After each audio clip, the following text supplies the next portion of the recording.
everybody. Just letting everybody arrive for a minute or so.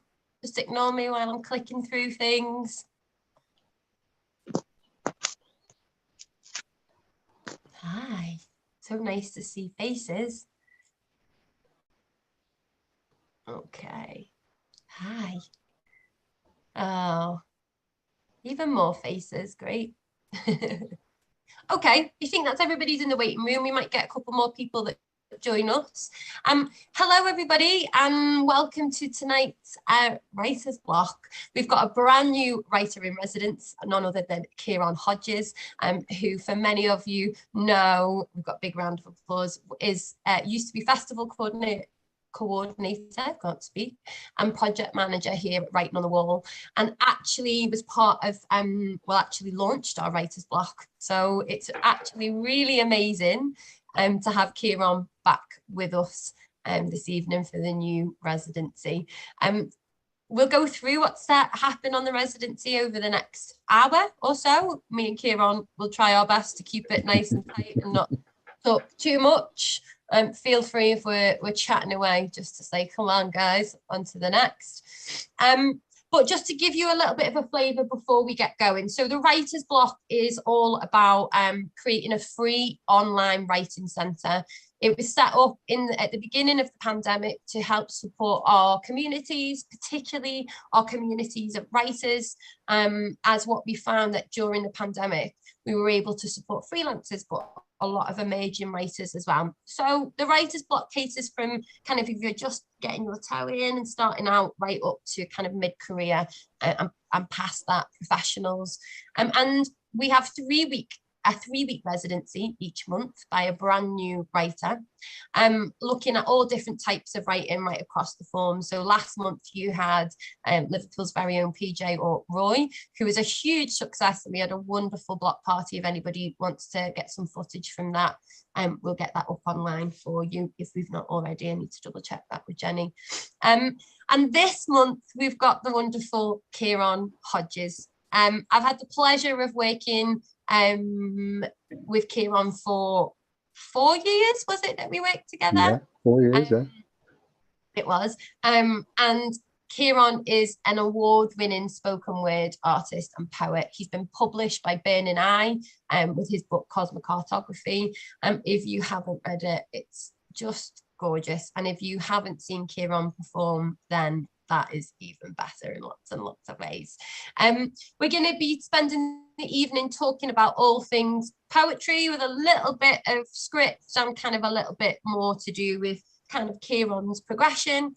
And then we'll kind of get into all kinds as this conversation goes on. There will be an opportunity at the end for you to ask questions. Feel free to use the chat function as we're going along. I'm not after private messaging, just use it publicly. If you've got questions, you can private message me as well, but I'll keep an eye on the chat as well and hopefully pick up your questions as we're going. I might, Ciarán, if it's all right with you, if there's a question that kind of fits with what we're talking about, kind of do questions as we go, depending on how we're feeling. So can we all give a huge virtual round of applause for the one and only Ciarán Hodgers, please? Hi everyone. It's really nice to see you. Nice to see some familiar faces. Thank you so much for joining us. I'm looking forward to it. Perfect. Okay, so before we get going, how have you been? Tell us all about where you're at now and what you're doing at the moment. Yeah, I've been good, thanks. Obviously, I've moved away from Liverpool, sadly. I'm currently based back at home in my parents' house, saving up a bit of money so I can move back to the UK and get myself a place. I'm working for a new company. I'm just trying to write more and create more space for myself to kind of be a bit more diligent and have a bit more perseverance when it comes to the old writing, because it can drift away from us very often. So yeah, I've just been trying to focus on that and get my head down a little bit and sort of get into a bit of a flow state. So it's been an interesting couple of months of changing environment around me and trying to sort of keep myself balanced. But yeah, it's been really good. I think, can I just say this, right? We had some funny times at Write on the Wall. We were Yeah. you know, best of friends. But I think the one thing that you really instilled in me is the need to write. And even when you don't feel like writing, that's the time to write the most. And I think just to kind of open, everybody knows here that I'm like, writing bits, come on, let's do a write bits. That's all Ciarán. That was from the first session that we did. Remember at MYA, and we had these Yeah. Yes, I thought there's no way these kids are going to do it. From the superheroes right through to our adult programs, kind of the writing base has become a staple. And kind of maybe we'll talk a little bit more later on about morning pages and the impact that that's had on you, because you were always like, get your morning pages done. I'm a real advocate for them. Yeah, absolutely. And I did it successfully for like six months every morning. I'm still pretty frequent. Not lost it completely, but I wouldn't say it's every day. You can tell me off later. Yeah, we'll have a private chat. yeah. So I kind of just want to start right from the beginning. You're from Drogheda. Did I say that right? Drogheda. It's like a slightly silent G. Slightly silent G.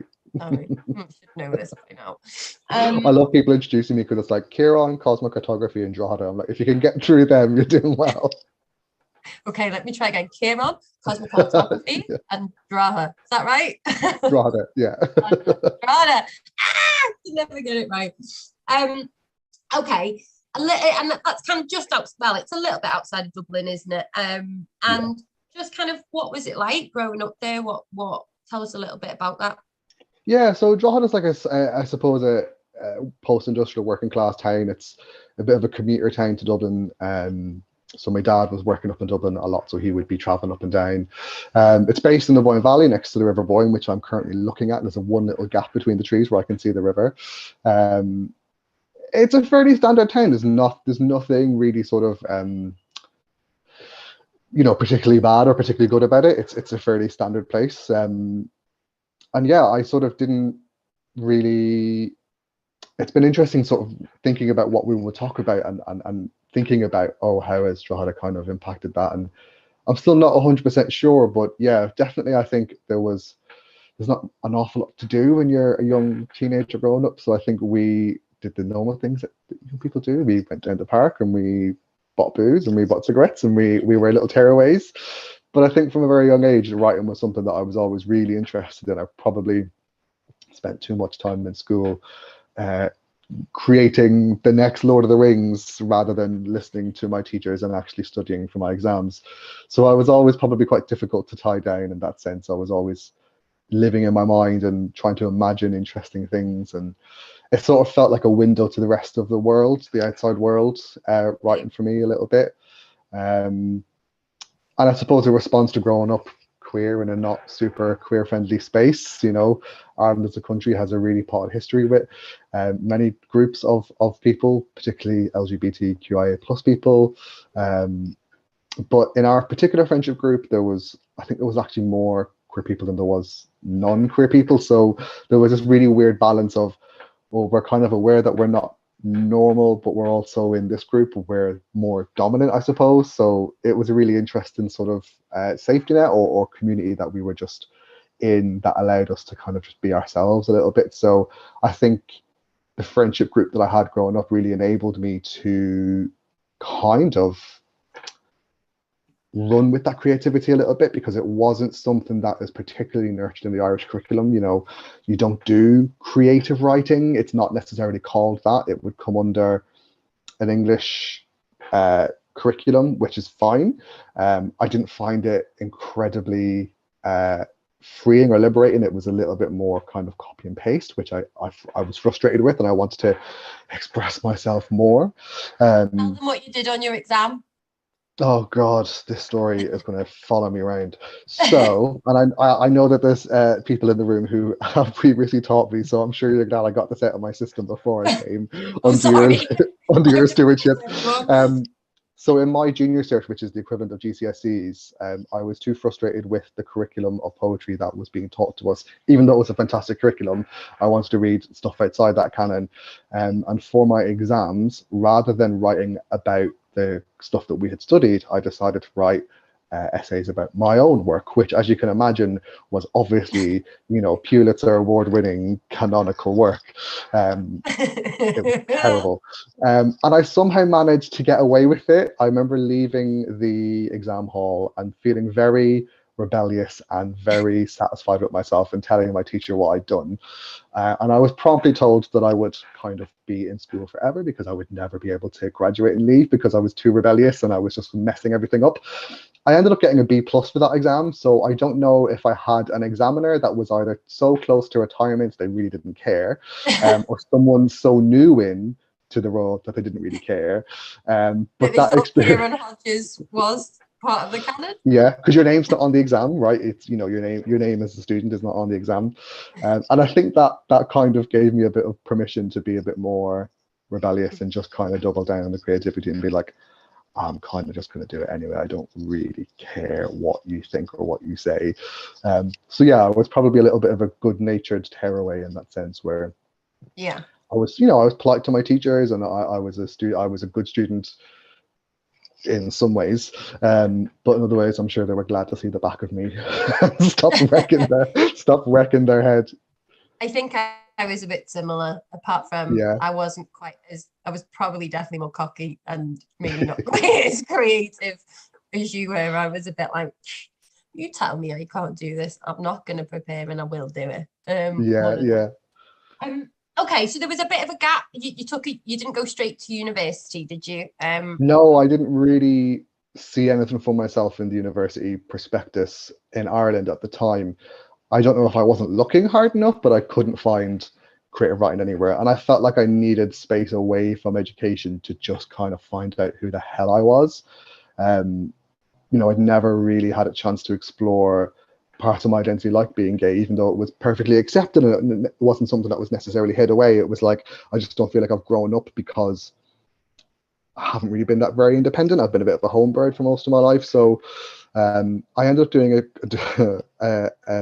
like an NVQ, like a national vocational qualification in holistic health.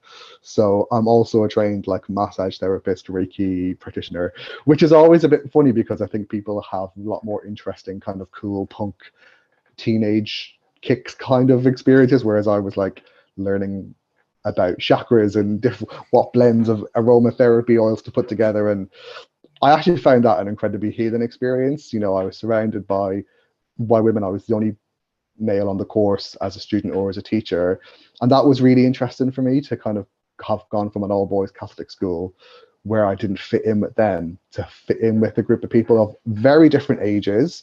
I think the eldest that was in the group at the time was maybe turning 70, and she's still going strong, and she's still like, she wishes me happy birthday every year on Facebook, and those lovely relationships that you make in that time.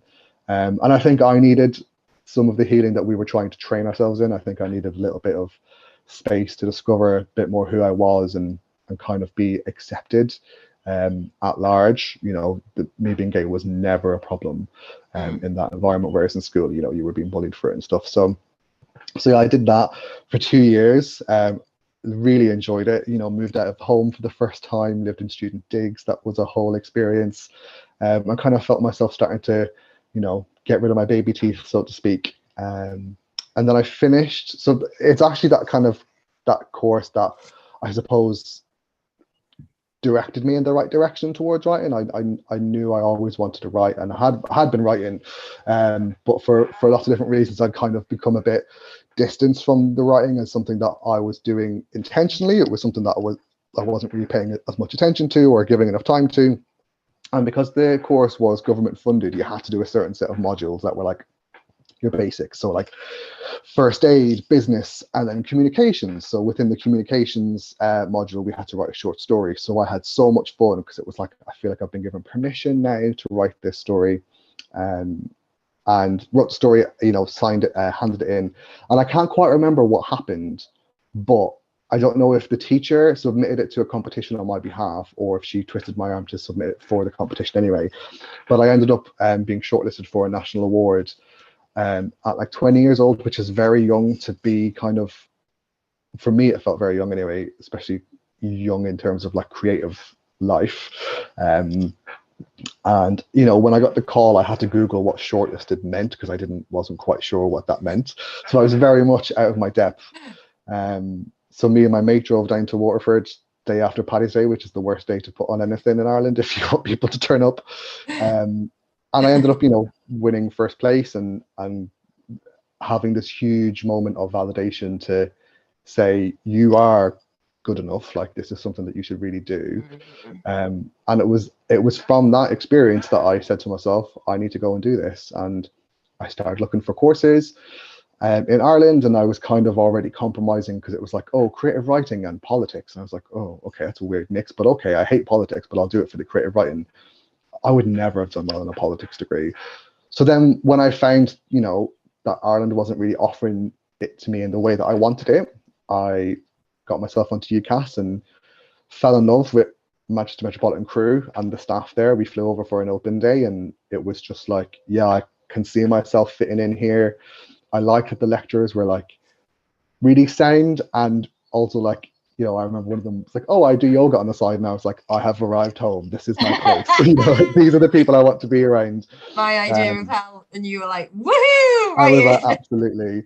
So it was really quick. I remember almost going like with my begging bowl, being like, please let me in. Like, I really want to do this. And I got in, thankfully. And I think it was like within 3 months I'd moved. So it was a really quick turnaround for me. And that degree was so formative for me. Like the amount of learning that happened in that 3 years, personally, creatively, professionally, was just, I owe everything to it. And I know there's people in the room who were part of that journey for me. So I always look back on those years with a lot of gratitude and a lot of love for that time in my life, because it was kind of like I could breathe for the first time almost. And I think, again, the lecturers were probably happy to see the back of me because I was finally the good student. So I was nearly turning up with an apple every day, being like, I'm here, let's go. I was very involved because I hadn't gone to uni straight after school. So I kind of had felt a little bit held back, or a little bit like there was a barrier between me and this thing that I really wanted to do. So when I finally got to go, it was like full tilt. I was like, I want to be here. I've got myself here. And it's important that I commit to this. So yeah, you know, I had an absolutely amazing time at that campus, which I have so much love for, the place, the people, and just that experience. So yeah, I feel very grateful that the kind of stars aligned to like just kind of inch me towards that space where I could be myself and discover these things and kind of say to myself, this is something that I need to do for myself.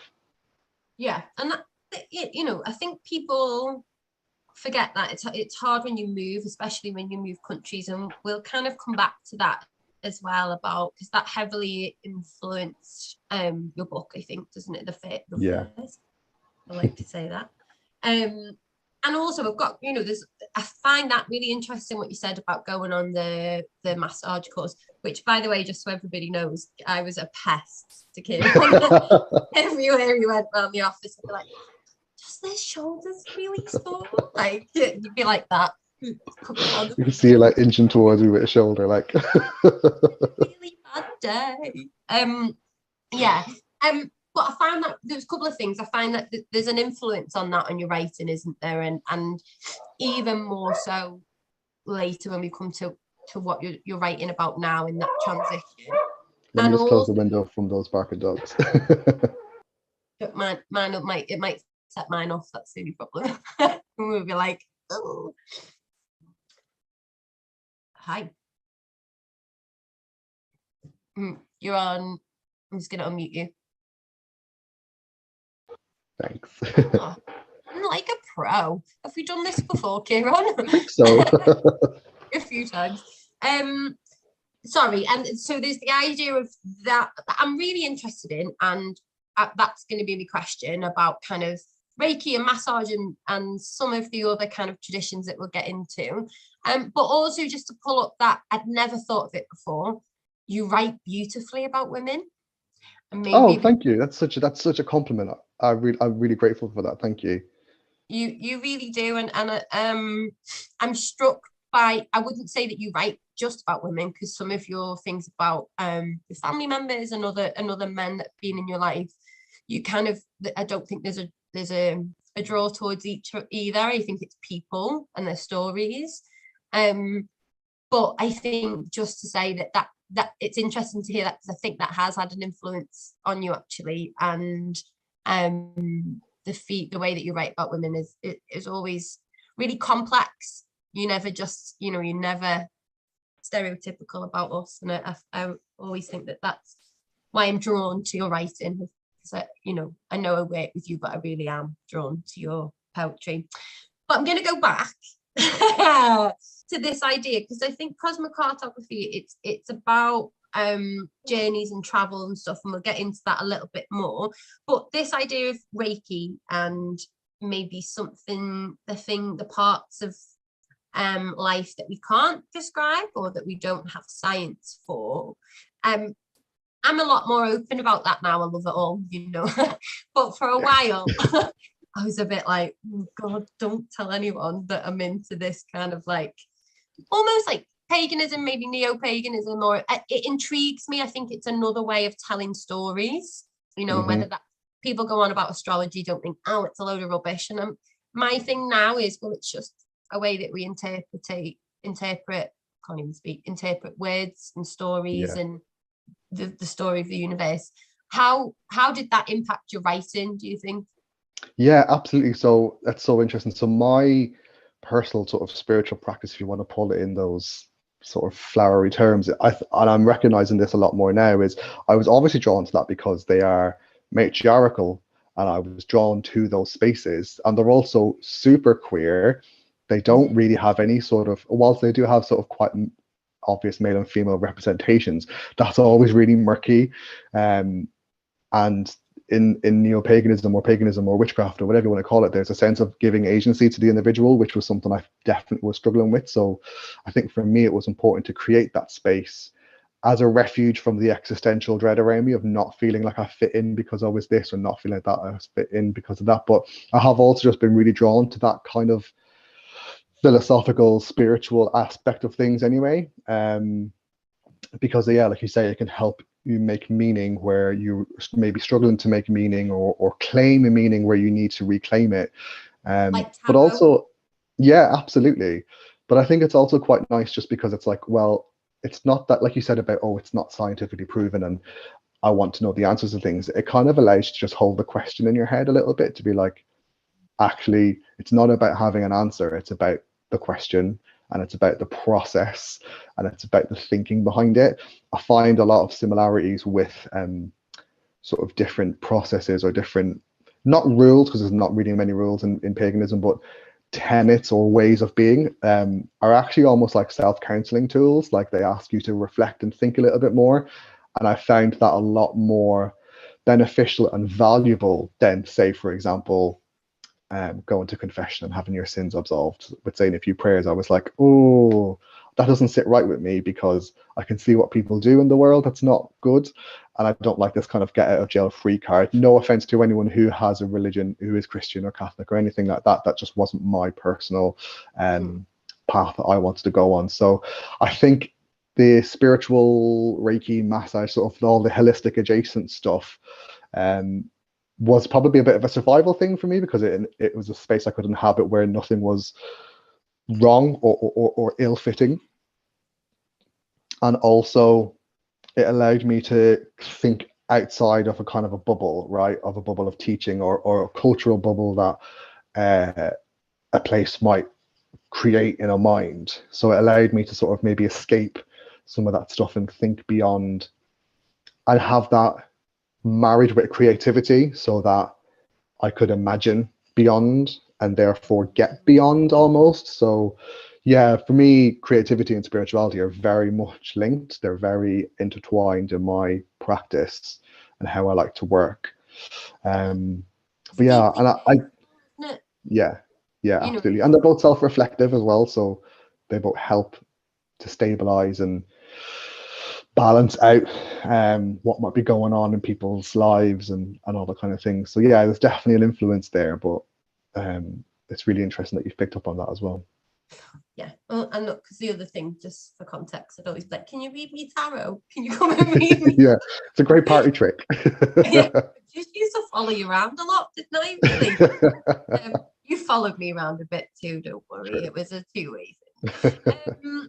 I think that's really interesting, and I think that my relationship with writing at the minute is that idea that it's just for me and it's taking the time for me. And I couldn't make that connection until I was doing something a little bit spiritual and a little bit, oh God, you even saying that word, you know what I'm like, but you know, like learning about myself and maybe some of the kind of things that I can't explain, and then writing about that. Those two together during the pandemic took me a really long time. Like, took me like 18 months of coming in to start to see that. And it's only now that I can see that in my practice, that having a little bit of something else, and it's just deeply personal. It's my belief, and you can like it or not like it, doesn't matter. Like, it's just for me. And I found that quite interesting.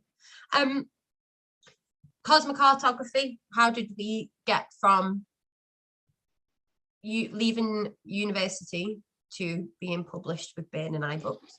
Yeah, it was a really interesting journey. So obviously I had quite a lot of work from uni that I was like, this is, the start of something here maybe. I hadn't thought about putting stuff into collection for a while. I moved into Manchester city centre after uni and was just like, I'm just going to keep on this kind of momentum. I know a lot of people that I studied with kind of went home for a break because they were all really tired after 3 heavy years of study and writing and practice and learning, whereas I didn't really have the opportunity. I couldn't go home to mum and dad's per se. I needed to work to pay rent and all the kind of stuff. So I was quite grateful for that, almost that bottleneck of energy where it was like, I just need to direct this somewhere, and I don't really know what's going to happen now. This is, I'm now in a place in this country, and I've finished the thing that I came here for. So, there's a lot of questions open. Do I stay here? Do I go? So I moved into Manchester and kind of got indoctrinated into the Manchester and Salford spoken word scene with Ciarán King and Ella Gainsborough, Evidently Nights and Word War Slams, and that community again, another opportunity to like meet people and fall in love with a new community of people who, are still my friends to this day. That really sort of gave me again another kind of gauntlet in which to run through and develop my practice beyond what I'd learned at university, and kind of do things outside of, again, a curriculum, even though the curriculum was so brilliantly broad and allowed us to respond however we wanted. I was now kind of free floating and could pick anything I wanted to kind of pluck in. And also doing a lot of slams. I felt the opportunity, and people call me a slam poet, and I resist it a little bit because slam poetry is now seen as a bit over or a bit done or a little bit too American in that 21 Jump Street kind of jokey style, which is all it's all valid critique. But for a while I was 100% a slam poet, and I don't resist it as much anymore, because I wanted the opportunity to cut my teeth on performing this work and performing in general, because it makes me quite anxious and nervous to perform. But it just, if I could just keep doing this over and over again, I will learn something. And then I suppose from that I was engaging in new types of ideas, new types of work, new styles of performing as well.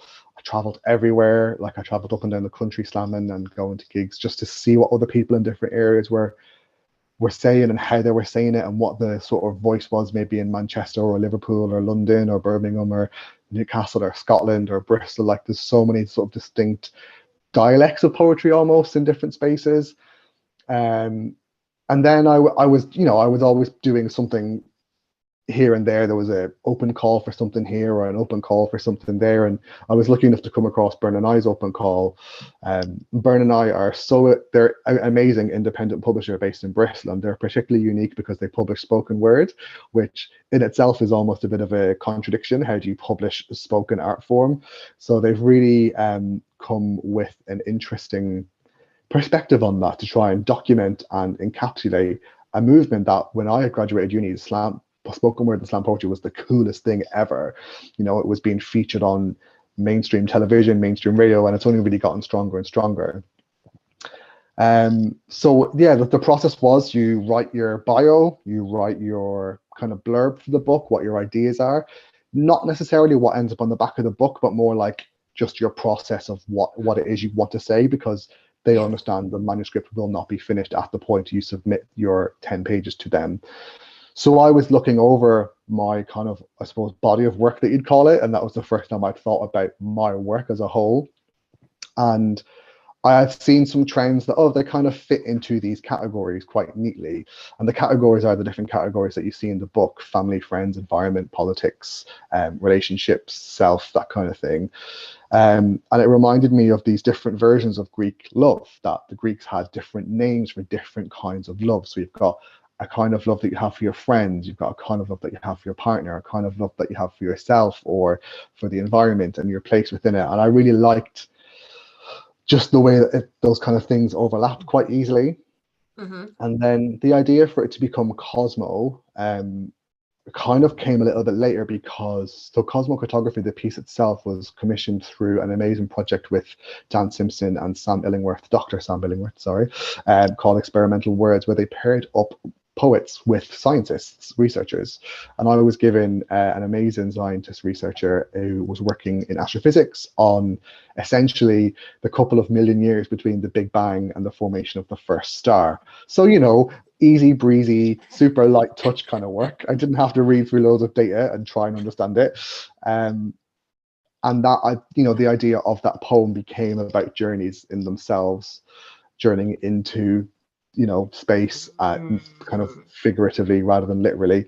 And then the idea for it to become Cosmo was this idea that constellations are essentially maps that we make and we apply meaning to. Oh, that's Libra, that means this, and there's a story behind it. The ancient Greeks put their heroes and gods into the stars, so we would remember the stories of how they became gods or heroes and how they fell, eventually. They were almost like documents themselves. The night sky was their kind of narrative structure, I suppose, or their narrative space. And I like the idea of, well, what if we could see the constellation from a different point of view, or if we could move the points on the map around, if the meaning of this particular location of a star we didn't like, or we wanted to reframe it and change it around. So it was almost like kind of trying to queer or confuse the narratives we were making up about our own constellations and how we would map out the stories of our lives differently. So the structure of the book goes through each of these different chapters, these different sections of my life, and they kind of, each little chapter in itself goes on a little journey. How's my relationship to home changed with emigrating? How's my relationship to my friends changed with emigrating? So there's quite a lot of different things happening with Cosmo on different levels that can be a little bit hard to explain, but it's essentially about making our own meaning in life, which is what I was doing through my immigrant experience. I was out there trying to understand and create this meaning for myself, like you say, just on a personal level, and change through some things that didn't sit too well with me, or that I wasn't happy being the defining narrative of this outline that was me and my life. So that's kind of a little bit of a whistle-stop tour of what Cosmo signifies, I suppose. Yeah, it's just a beautiful book, like, and some of it's deeply personal for me, that, and the poems for me particularly want to go back and read regularly just to remind myself. And I think you imagined new stories and new narratives for yourself, but potentially for the other people in your life as well. And not that makes it sound like you being like, oh, well, if you only lived your life like this. And it's not like that at all. Like, it's maybe that you don't see what other people see. And if we just move that perspective slightly, look how different this constellation is, look how different this map looks. So I found that very interesting. I also just think you can see the different levels in that book, but really that idea, it's interesting that you said about journeys, and I'm interested to know how emigrating really impacted, and we've had lots of conversations on this, the pluses for it, but this idea of, being other and moving into a new space. And you know, we're known at Writing on the Wall for our equality and diversity, and I think, you know, led by both Madeline and Mike, particularly Madeline, and kind of Ciarán, you were kind of the real next in behind that. Like, you really understood it from a different perspective, and how do you think that's impacted not just your writing but your career? Yeah, sorry, did you talk about leaving and the experience of not belonging? Of moving it. Sorry, I went off on a tangent. Yeah, no, it's good. I like it. Moving and leaving and coming somewhere and being othered. And how do you think that impacted your writing and your career? It certainly made me a lot more Irish. This is a thing that, you know, Irish people do. We can't stand the place until we leave, and then we're beating our chest to the wolf tones on our Friday night down the social club. And I was really interested in that, but I also really liked the idea of questioning that and questioning what it means to belong anywhere. Yeah, you can see that. Yeah, because there is a little bit about the Irish English thing, and you know, I was kind of defecting to the enemy almost. That's the response I felt I was getting from some people when I left first. But then I wasn't belonging in the English camp either, because I was foreign enough to be deemed other. So it sort of put me in this sort of in-between space, which I really am grateful for, to be able to ask myself what it means to be Irish for me, not for everyone. Obviously, there's as many interpretations of that as there are Irish people, same with any nationality or culture. But it gave me a position to, suppose, maybe understand myself a little bit better, because that's just an extension of my personality. It challenged me to rethink history, to rethink what I've been taught in school, and to rethink my approach to the British monarchy or the British government, because they were just seen as negative, bad people in our view.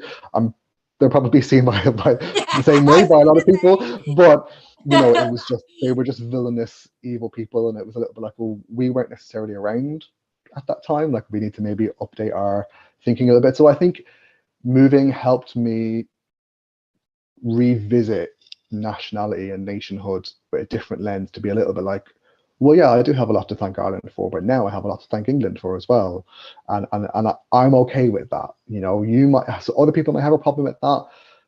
I felt that people did when I left. I had some small conversations with people, and I got some strange responses, and I thought that was interesting. And then the response, you know, of being Irish in the UK was, yeah, I get the potato jokes, I get the 33 and a third jokes, I get all these things, and I, you know me, I have a spring-loaded soapbox ready to go whenever the opportunity presents itself, and I like challenging that. You know, I had a quite a heated discussion with someone that I lived with a while ago. They were making the potato joke, and they were someone who self-identified as someone who's quite woke and quite into social justice. And did not like that a white man was telling them about colonial history they didn't understand. And that was really difficult, because I recognized my position on that, but also it was like, I felt like maybe some cultural traumas were being handed over to other people, and I was like, you don't understand this for what it is. Like, this is not just a agricultural issue, this is a colonial issue, and that needs to be recognized here before you. And you can make that joke all you want, and I've had so many people make so many great jokes about me being Irish because they're intelligent and they're funny. The whole potato joke thing to me is like akin to Holocaust jokes. It is not okay, and maybe I've got a stick up my arse to do with that, and that's fine. I'll choose to die on that particular hill. But it's because people don't understand that it's a colonial issue, and it was easily preventable. So I've gone down a tangent there, but yes, that idea of not belonging. I suppose I did belong still, because I found communities within to belong, and especially moving to Liverpool, because I didn't know the city much beforehand. I didn't know anyone in the city. It was a completely new experience for me. So those experiences of kind of moving into more and more unfamiliar, unbelonging spaces, I suppose, gave me a bit of something to push back against, and sort of forced myself into becoming more me and challenging who I was, because That's why I went to uni, was to discover who I was and what I wanted to say. And that process has kind of just expanded through. So yeah, it's kind of almost like negative reinforcement where it pushes you back into a space to be reflective and be self-aware and learn more about yourself by putting yourself in new contexts, right? Yeah, just how you put that, it's just like, you're so good with words. I don't feel like I feel like I'm blabbering, but hopefully it's making a bit of sense. No, it's making perfect sense. Well, yeah, and I mean the potato joke is, yeah, and you just that it's kind of made into almost something that we just laugh about regularly, and it's like, why? Like, why? Like, and if you understand the history and the context of what happened, like, you know, we've had lots of conversations. We're doing a project across the library services, and lots of people coming back, you know, about Irish nationals or white leather, and having to explain that to professionals is quite an interesting, one, you know. And that you kind of foregrounded a lot of work, you know, with some of our partners, particularly Irish Festival. And I just think you write about it so beautifully and humbly in a way, and I, you know me, I love it when you get a bit between your teeth. I'm like, come on, let's go. I'm like that behind you. But I think the way that you write about it, it's just gorgeous. Ciarán, I'm struggling with the words to say, but it really is. I just kind of sprung this on you because I forgot to say at the beginning. Did you want to read something? Because now might be a nice little. Sure. Any requests? I don't know. Does anybody have any requests actually, or happy for you to go with what you feel comfortable with? And then after you've shared with us, I maybe the Back in Ireland. Oh, maybe the poem that Emma rereads. Yeah. Let me find it. The one that your name is on. Oh, yeah, you can read that one if you want to. You sure? Sorry, I wasn't really sure. It's whatever's up to you. Yeah, you feel free to read a few of them. And then I've got 2 more questions. It's 7:15 already. Oh, is it? Oh God. Like, I've got 2 more questions, and then there are questions coming in from our audience. So we'll move on to that. Yeah. Okay. I'll read this quick. There's a nice short one as well, so I won't take up too much time. How to be strong. Enough about the benefits of fresh air. Close your curtains this time. Conjure enough darkness so you can fall apart in privacy and comfort. Listen to the unused defenses unlatch themselves, taking new shape scattered on the floor. The silver armor, the boxing gloves, a pair of don't fuck with me shoes, something you inherited, something you were denied, somebody else. Sift through, differentiate the debris. Find out which is your circus and which are your monkeys. Keep only what you can carry and what has value, real value, like the beauty you hide inside whispers, the petals growing from your footprints, the dawn creaking around the horizon of your heart. Leave the house today. Leave the house today. Leave the house today. Come home today. Come home today. Come home today. Get to know this new shape of you, dance your heart and hands all across you chose to carry, and those new hollows given by all you have relinquished. The rest will follow. But now, look in the mirror. See someone who, when elbowed into spider-webbed glass, cleared their throat and asked clearly, without shaking, yeah, all right, fair enough, but what happens next? What have you left to hurt me with?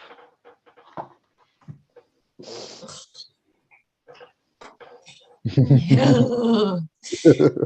Do you know what? I wasn't when they said the one Emma rereads, I was like, what? I'm not sure what you thought. I didn't make the connection. And then when you were like, shall I read that one? I was like, yeah. And every time it just kills me. Like, I just love it. I love everything that you read. I'm honestly like one of those fangirls at the front of your performances. Like, wow. You're in for a real treat really for the next 3 weeks for our audience, and there will be more of those readings as well, and more of his poetry. Make sure that you're buying the book. I want to go back to that, when you talk about, I know it sounds like an obvious thing to say, but you love words and you love language, which is, unsurprising for a poet and a writer. But I think even more so with you, and there's kind of lots of different things for me, that you said about Greek words, and that words have different meanings. And I kind of wanted to ask you about that, and also the idea you were learning Irish, weren't you? And we had a bit of a conversation. How's that going? And also kind of in Celtic and in Greek, in Celtic and in Greek and in other languages, there's multiple ways to say things. English is far more restrictive. And I always remember, do you remember when we had Elif Shafak? And she said she likes to write in Turkish because it's much more romantic, and English makes it, she doesn't not like it, but it's much more exact. Kind of, what's your relation to language at the minute, and words and meaning, and how is that shaping your new work, which we will move on to next? That's a really good question. So the learning Irish is going slowly. The Duolingo owl is very aggressive and is not very happy with my progress lately, but we persist. I learned Irish in school, didn't like it, couldn't get my head around it, but now I feel like I should learn how to speak this. I'll probably never be fluent, but I think it's an important process to put myself into. And there's something I only shared it on Facebook today, but in Irish, if you were to say I'm sad, you'd say Tá brón orm, which translates to there is sadness upon me. Say that again. I love this, by the way. Yeah. I like it, just so you know. But say it again. Say the word again. You'd say Tá brón orm, so sadness is upon me, which means that it's fleeting, it may pass. You're not saying I am sad, because if you say I am sad, you're defining yourself by sadness. You're almost naming yourself as sadness. So I really like that kind of transience about the way emotion is particularly used in Irish and other Celtic languages, to be like, I am currently experiencing sadness, which is actually a thing that people tell you to do in different counselling sessions, right? It's like, you were just experiencing this. If you're having a panic attack, they say you were just experiencing panic. Like, you were not defined by this experience. And I really like that kind of freeing, transient sense of it. I really like, it's just equipping my mind with new ways of expressing itself, I suppose, new strategies to get to the thing that I'm trying to say.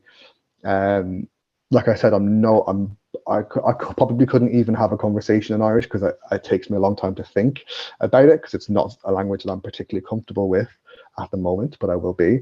And I just think we need, for the world that we're living in today, with climate crisis, with political warfare happening, with social division happening, we need new words to describe the states that we're in.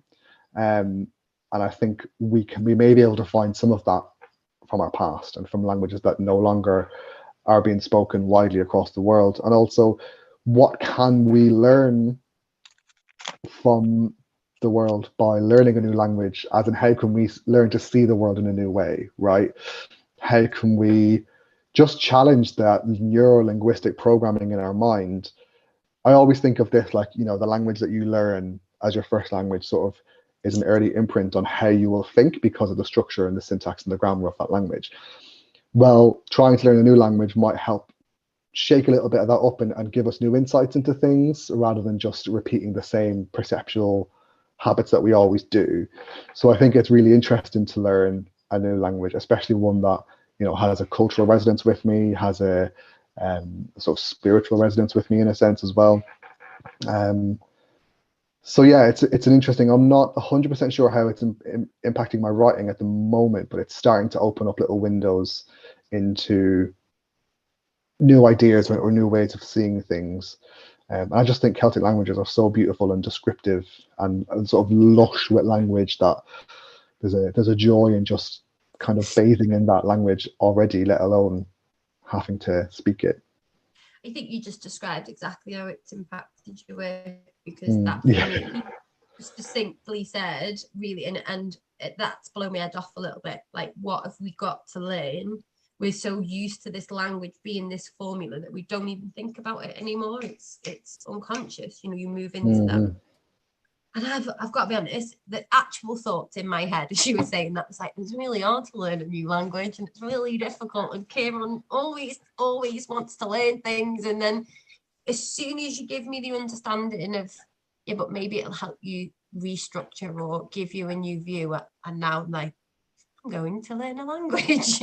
Yeah, because you know, otherwise it is just a labor, right? Why would you?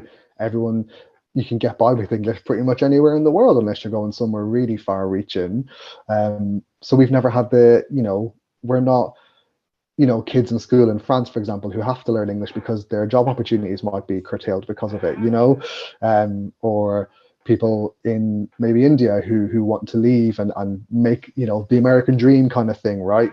We are the default, so to speak. So the utility of learning a language doesn't apply to us. We're like, well, I'm fine with it, get along fine with it. So we don't have a particular pull to learn the language because we've never really had to. So. And I'm a little bit lazy when it comes to things like that. Fair. And also we think because it's quite. I have said for a while I would love to learn Arabic, so maybe I should just get on Duolingo, seeing as everyone else is like, come on. Oh, that's interesting. That gruntled is a real word and means being pleased, like the opposite of disgruntled. I think that's really interesting, and we had a bit of a conversation before. You tried to get me on the nature thing for a while. Tried to, unsuccessfully. We're still working on it. So hang on. I think not unsuccessfully, actually. I just don't like to tell you that.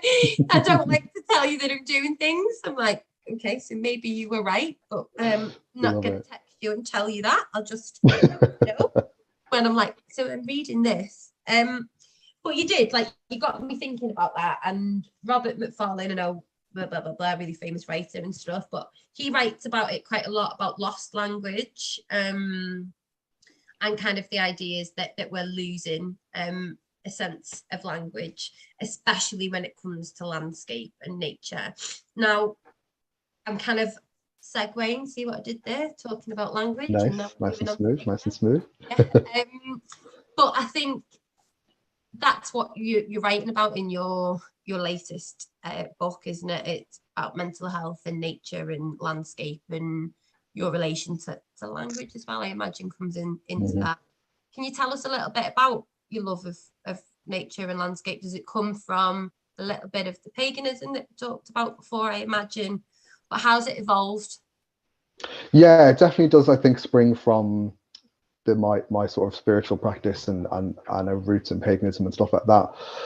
I suppose it's evolved in the sense that I've kind of maybe woken up to the urgency of the situation going on with the environment right now. Over the last couple of years, especially with people like XR and stuff like that. Not that I'm a particular fan of the way they do things, as I know there's issues within the movement itself, but just waking up to that question of what do we do here? What action can we take? And I think that's been a question that I probably struggled with for a very, very long time, but didn't have it in a conscious front part of my brain. And I just think language is our way back to that. To a more equitable, fair, green, sustainable, regenerative, whatever language you want to use. I think it's our way back to that, because we seem to have lost the ability to communicate with the land and landscape, as sort of flowery and hippie as that might sound.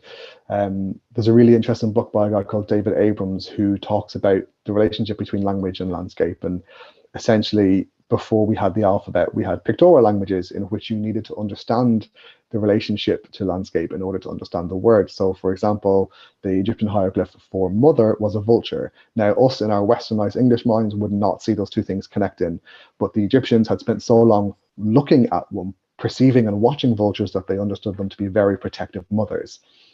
When the alphabet came along, it essentially divorced any need to understand the outside world in order for language to function properly, and the alphabet just reflected back to ourselves, our own minds. So I think there's an interesting kind of direction that we could go in about exploring language in terms of landscape and seeing what happens with the relationship between the two things, or the three things really: language, the more than human world, for lack of a better phrase, and mental health. Because I think part of the reasons why we're having huge mental health crises to do with landscape, eco anxiety, climate grief, all that kind of stuff, is because we haven't got anywhere to put that information. We haven't got anywhere to place these thoughts and describe them out, and therefore we are unable to do anything about it because we haven't got the language to understand what needs to be said in order to be done, right?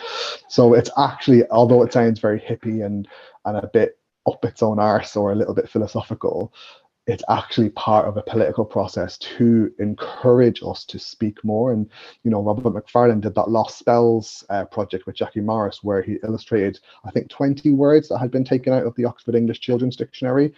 Quite common words like wren and otter and acorn, like these are not uncommon words.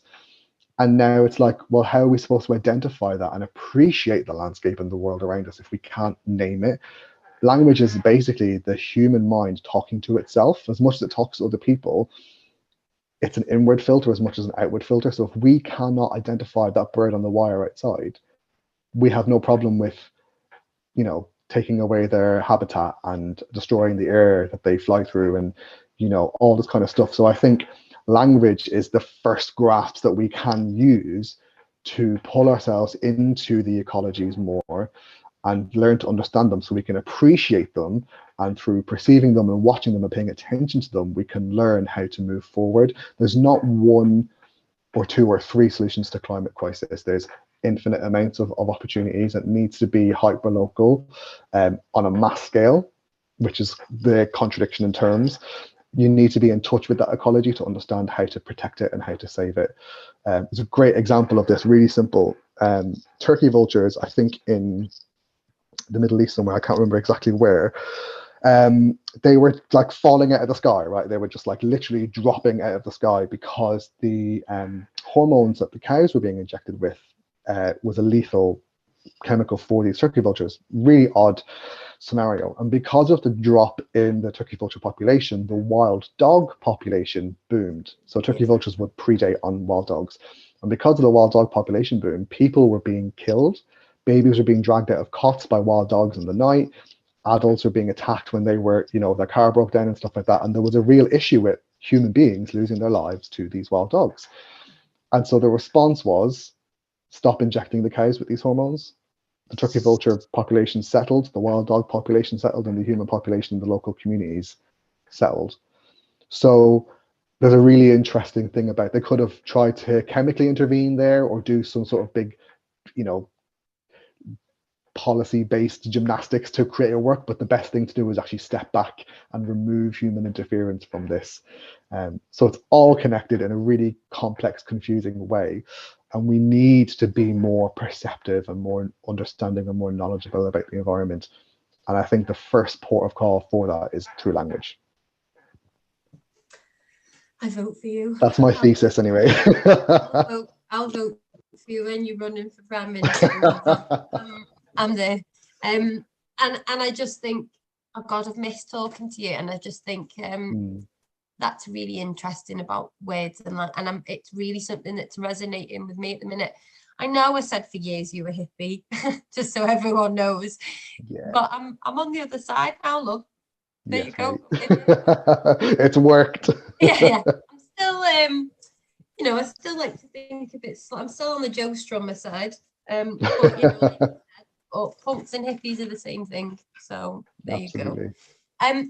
I read recently punks are nice people pretending to be bad, and hippies are bad people pretending to be nice.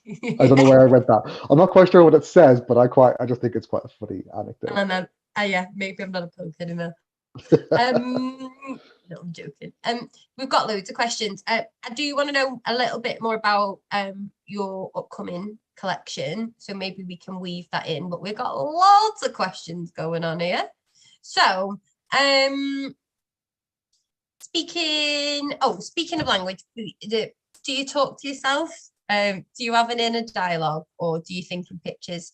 I read some discussions on the internet. Not everybody has an inner dialogue. Who are those people? Because that's a good question, Nancy. Thank you so much. Quiet in my brain. Yeah, definitely have an inner dialogue. I think part of the problem of having a dialogue is learning to ignore it and just feel your way through it and not pay attention to the things you might say to yourself or about yourself. Same way that a particular language will imprint itself on your mind. What we say to ourselves imprints on the mind and creates, Yeah. neuro-linguistic programming that we then need to reprogram at a later point in life, because we've told ourselves we're not valuable or we're not worthy for years and years and years because of an experience we might have had when we were kids. So yeah, inner dialogue definitely happens, but it's the quieter parts of the inner dialogue that I try and pay attention to most, Yeah. more so than the loud inner critic. Try and hear past the noise. It's almost like the inner critic's like advertising. It's just there to shit in your brain and do nothing else.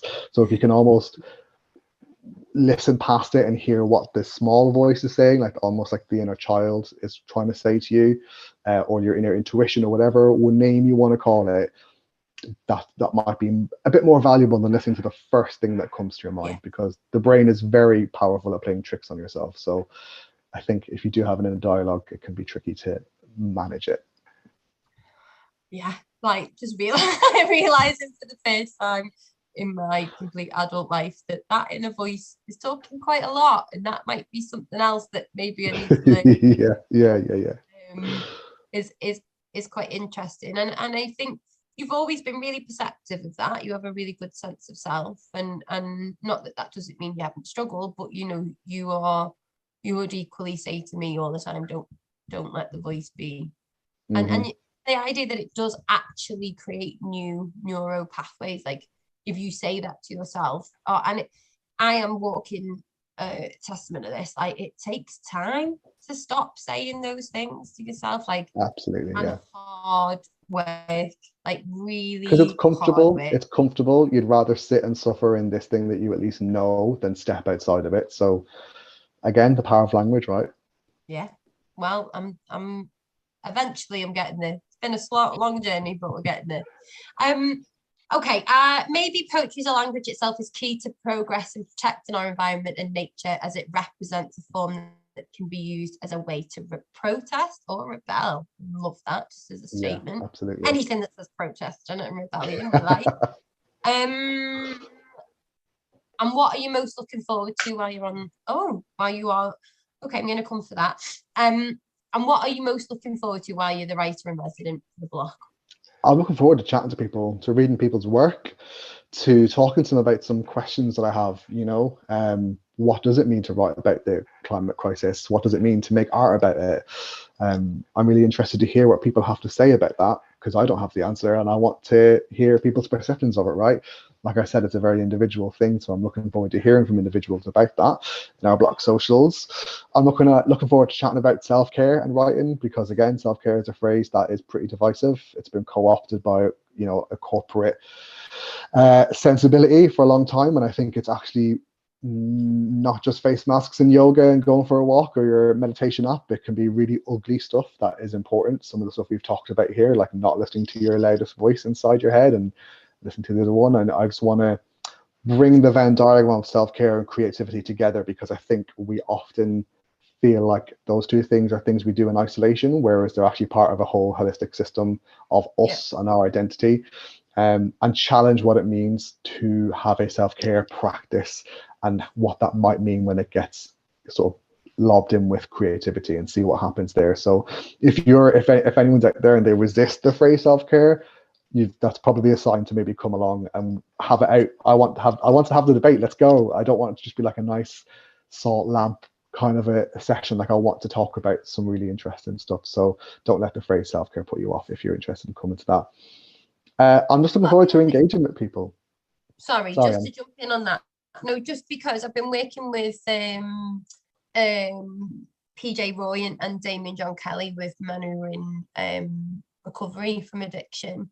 And we have a very different process, like being in that room. And just with him being away for a couple of days, there's been a couple of sessions that I've run, and we've really leaned into that. Like and I think in quite an interesting way, it's been a learning curve, that he definitely sees how creativity and connection makes sense, and the idea that if you're creative you can communicate and connect with other people.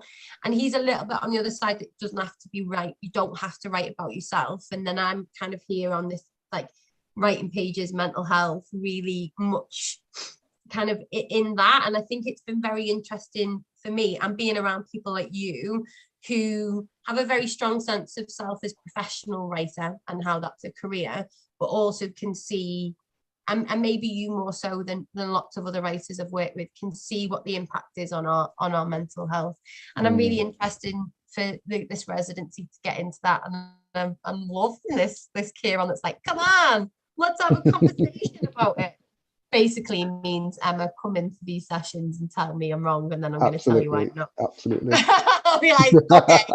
The other thing that there's a couple of things, just when you were with us at WOW, you did a bit of mentoring actually, and we got some feedback on that. What's different? Is that new for you, mentoring, and what is it that you like about it? I think it was new for me in the context in which it came up on my lap at WOW, and I think it was a particular challenge because I wasn't feeling particularly confident about my own practice at the time. And I think it challenged me to go back to my toolbox and go, I actually know what to do here, and I actually can help people, and that feels I'm incredibly grateful to be in a position to do that, right? And to help people not create a poem I think they should create, but help them create the poem they want to create. That's the way I was taught at university. It was non-prescriptive. It was tools based, so we learned the proper tools in which to create the work we wanted.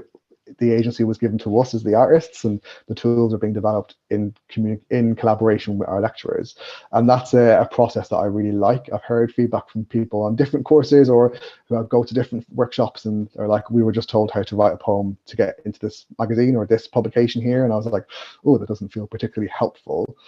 So I'm looking forward to reading people's work, and that's a great pleasure in itself to read work and to get under the hood of what people are trying to say.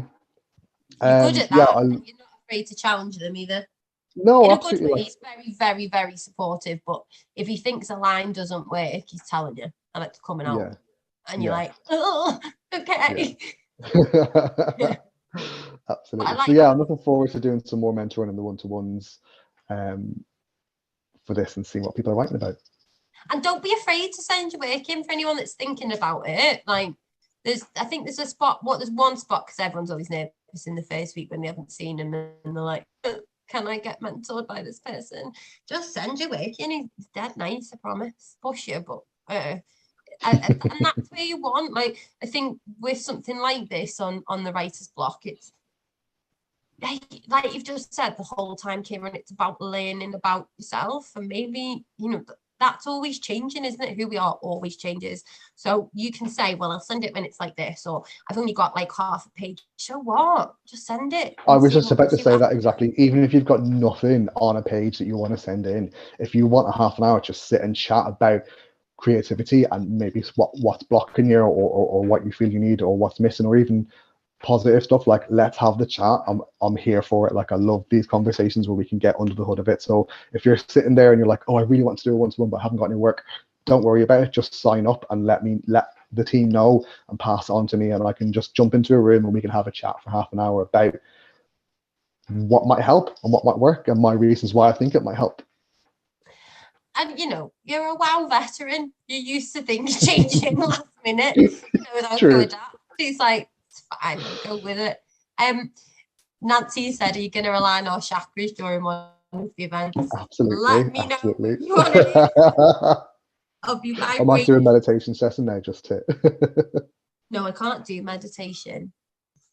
I can't do it. I can't keep you. Well, I can, but my brain's like, oh, but I'm loving all the chakra stuff.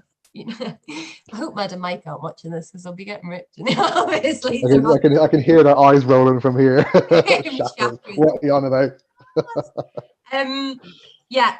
Well, I did. I maybe just before we go, you were.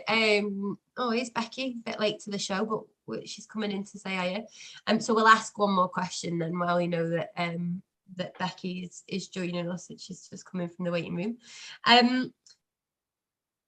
You wrote a script recently, and we've got a couple of questions about that.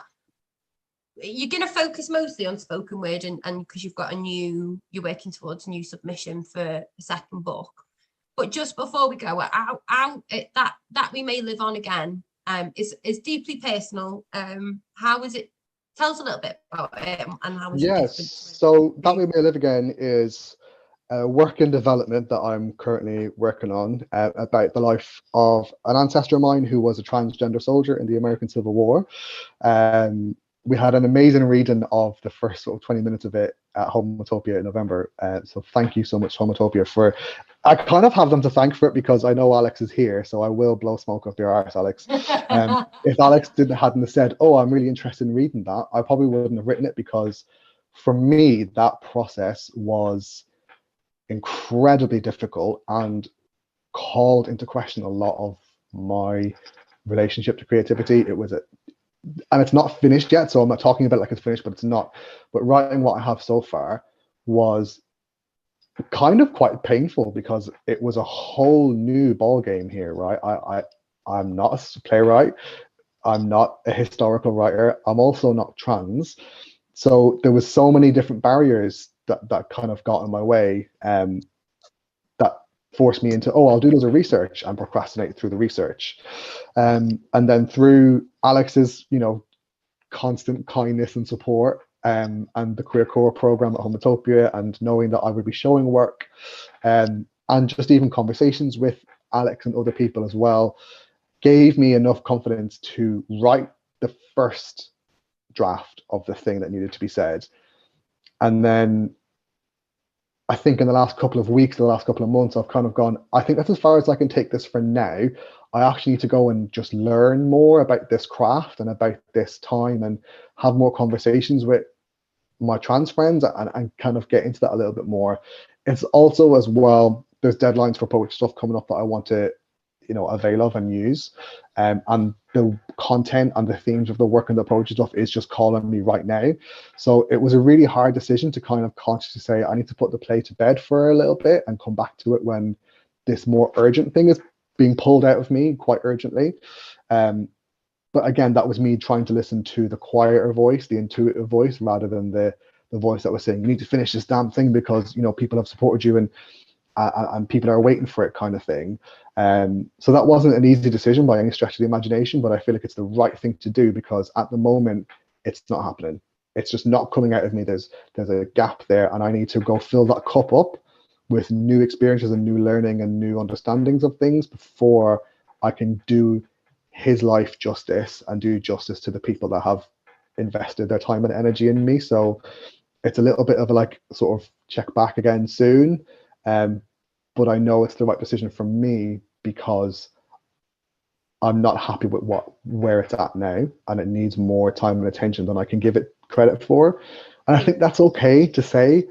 It is. I need to step away from this for a little bit and give it space to breathe, and come back to it maybe after some development opportunities or just some life experience, and write it. So I'm not, I don't intend for it to be sitting in a drawer for, a year or two. I want to come back to it fairly soon.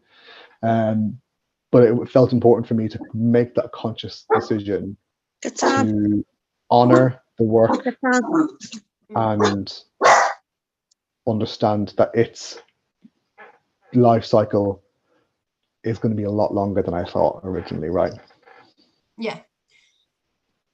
Well, and I can't remember who it was. Maybe it was Anthony and Axagorio. Maybe it wasn't. Who said, maybe it was Joel, actually, Joel Taylor in one of the sessions, is what he said, that we've got poems that are like 25 years old. And it's just if it's not working at the time, you are a writer, do you know what I mean? Like it's some point. So I think give yourself that little bit of time and allow yourself that, because you are always writing and doing and being active, and even if you're not actually writing, you're always thinking that way. Like it just as an objective view, you are always looking to better yourself as a writer, as a creative. So I think naturally you'll just come back to it. There'll just be a point when you're just like, get that when thing. the time's right and I'm ready for it, I'll come back to it, absolutely. And if not, I'll be like, where is it? Come on. Okay, let me just check. Oh, we're all up for questions. It's now 15:15, so I kind of do have to round it up. I am overjoyed that you're going to be that you're our next writer on the block. I've learned so much from you, not just as a colleague at Writing on the Wall, but also as a writer and as an audience member, and being able to read and engage with your work and watch you perform. Please come back to Liverpool very soon so we can see you perform. Ciarán's going to be with us for the next 3 weeks. If you didn't get a chance to have a question with him, ask a question, then feel free to over the next few weeks. He's approachable. We've got lots coming on. He's got his first workshop tomorrow night, so Georgia will put a little link into the chat for you for that. Sign up and come along. Like I said, there's a one-to-one mentoring. Really, I cannot say this enough. You do not have to have final pieces. You can just have some words on the page and think, is poetry something I want to have a go at? It might be also that you're a poet, but you're interested in spoken word, and it's more about how you actually get up and perform. Ciarán said about being nervous, gave me some great advice before performing and stuff like that. So don't think of them as rigid. It's your half an hour with a writer. So oh, there we go. And as if by magic, Georgia has dropped that into the chat function. Yeah, we keep an eye out on everything that's going. We'll be here for the next 3 weeks. We're also having an open mic night as towards the end, which is the night before he finishes. Please do sign up for that. And just to say thank you very much, Ciarán. This has been a wonderful conversation. There'll be a link to a Google evaluation form. Please do give us all feedback. It's really, really important. I've been Emma. I didn't introduce myself at the beginning. I just realised that. No introduction needed. Who do I think I am? Yeah, I've been Emma. I'm head of programs at Writing on the Wall. If anybody wants to get in touch with anything, and we will be releasing dates of our festival coming very, very soon during your residency, Ciarán. That's very apt, isn't it? Isn't it though? Like kind of like woo. Yeah, and so sign up, get involved, and we'll see you all very, very soon. Thank you very much. Thanks, everyone. Good night. Bye.